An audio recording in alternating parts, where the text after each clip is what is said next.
chapter 7. The Pharisees and some of the teachers of the law who had come from Jerusalem gathered around Jesus and saw some of his disciples eating food with hands that were defiled, that is, unwashed. The Pharisees and all the Jews do not eat unless they give their hands a ceremonial washing, holding to the tradition of the elders. When they come from the marketplace, they do not eat unless they wash, and they observe many other traditions, such as the washing of cups, pitchers, and kettles. So the Pharisees and teachers of the law asked Jesus, "Why don't your disciples live according to the tradition of the elders, instead of eating their food with defiled hands?" He replied, "Isaiah was right when he prophesied about you hypocrites. As it is written, 'These people honor me with their lips, but their hearts are far from me. They worship me in vain. Their teachings are merely human rules.' You have let go of the commands of God and are holding on to human traditions." And he continued, "You have a fine way of setting aside the commands of God in order to observe your own traditions. For Moses said, 'Honor your father and mother,' and anyone who curses their father or mother is to be put to death. But you say that if anyone declares that what might have been used to help their father or mother is korban, that is, devoted to God, then you no longer let them do anything for their father or mother.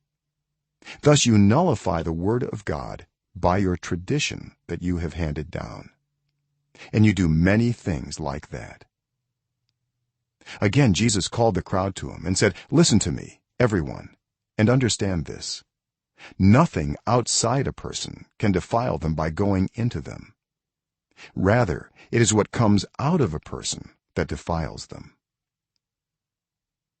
After he had left the crowd and entered the house, his disciples asked him about this parable. "Are you so dull?" he asked. "Don't you see that nothing that enters a person from the outside can defile them? For it doesn't go into their heart, but into their stomach, and then out of the body." In saying this, Jesus declared all foods clean. He went on, "What comes out of a person is what defiles them. For it is from within, out of a person's heart, that evil thoughts come: sexual immorality, theft, murder, adultery, greed, malice, deceit, lewdness, envy, slander, arrogance, and folly. All these evils come from inside and defile a person." Jesus left that place and went to the vicinity of Tyre. He entered a house and did not want anyone to know it, yet he could not keep his presence secret. In fact, as soon as she heard about him, a woman whose little daughter was possessed by an impure spirit came and fell at his feet. The woman was a Greek, born in Syrian Phoenicia. She begged Jesus to drive the demon out of her daughter. "First, let the children eat all they want," he told her, "for it is not right to take the children's bread and toss it to the dogs." "Lord," she replied, "even the dogs under the table eat the children's crumbs." Then he told her, "For such a reply you may go. The demon has left your daughter." She went home and found her child lying on the bed and the demon gone. Then Jesus left the vicinity of Tyre and went through Sidon, down to the Sea of Galilee and into the region of the Decapolis. There some people brought to him a man who was deaf and could hardly talk, and they begged Jesus to place his hand on him. After he took him aside, away from the crowd, Jesus put his fingers into the man's ears. Then he spit and touched the man's tongue.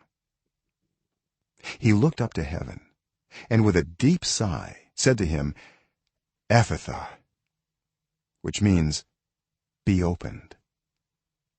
At this the man's ears were opened, his tongue was loosened, and he began to speak plainly. Jesus commanded them not to tell anyone, but the more he did so, the more they kept talking about it. People were overwhelmed with amazement. "He has done everything well," they said. "He even makes the deaf hear." and the mute speak.